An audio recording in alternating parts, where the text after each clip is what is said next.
¿Qué pronóstico será más probable? ¿Que se compruebe que el ataque de Irán es legítimo? ¿B, que se descubra que es falso, que desarrolle armas atómicas? A ver, Irán tuvo un amplio programa de armas nucleares destinadas a destruir a Israel, básicamente, cuando el presidente era precisamente Ahmadinejad, un loco de cuidado.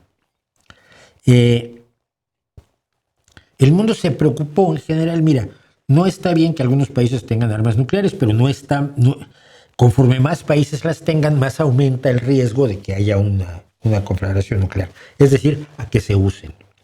Y hay 8 países, me parece, que son los que tienen armas nucleares, y la idea es que se queden en esos 8. Precisamente por eso se le garantizó su integridad territorial a Ucrania a cambio de que entregara sus armas nucleares y no se convirtiera en otro país con armas nucleares en 1994. ¿Ok? Luego Estados Unidos, a través de Trump, traicionó el acuerdo firmado, los memorándums de Budapest. Bueno, se trata de evitar que otros países tengan armas nucleares. Por eso, porque al haber más países hay más probabilidades de que un día se usen. Irán empezó a desarrollar armas nucleares. Irán se vio sometido además a una sangría enorme en la guerra que tuvo contra Irak. Y finalmente Estados Unidos convenció a Irán de que les retiraría sanciones que se le habían impuesto después de que tuvieron secuestrado al personal de la embajada estadounidense durante más de un año a raíz de la Revolución Islámica. Fue el 79, si mal no recuerdo. Y Estados Unidos les levantaba sanciones y les daba algunos beneficios a cambio de que suspendieran su programa nuclear.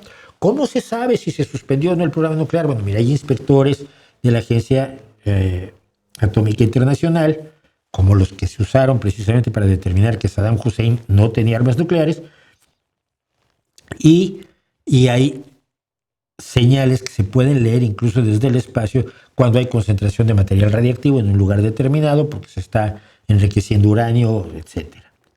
Es posible saber si un país está desarrollando o no armas nucleares. Y entonces se vigiló que Irán no lo hiciera y se suspendió pues el programa nuclear iraní, hasta que llegó Donald Trump en 2016 fue, sí, 2016. Llegó en 2016 y anuló el acuerdo nuclear con Irán, y entonces Irán reemprendió su programa nuclear. Este programa nuclear que reemprendió provocó que Estados Unidos hiciera una incursión aérea en junio del año pasado para destruir los centros de investigación nuclear, los centros de desarrollo de armas nucleares, primero que nada de enriquecimiento de uranio, de Irán. Al término de las operaciones militares de Estados Unidos en junio del 2025, Donald Trump dijo que se había aniquilado por completo, obliterated es la palabra, toda capacidad nuclear iraní. Y por cierto, lo decíamos la semana pasada, la Casa Blanca declaró que si alguien dudaba de que se hubiera aniquilado completamente toda la capacidad nuclear iraní, era un enemigo de los Estados Unidos. Fíjate. Y ahora en febrero de 2026, 6 meses después, estaban a dos semanas de tener una bomba atómica. No lo están. Es un falso pretexto, como falso fue el pretexto de las armas de destrucción masiva de Saddam Hussein para el ataque a Irak.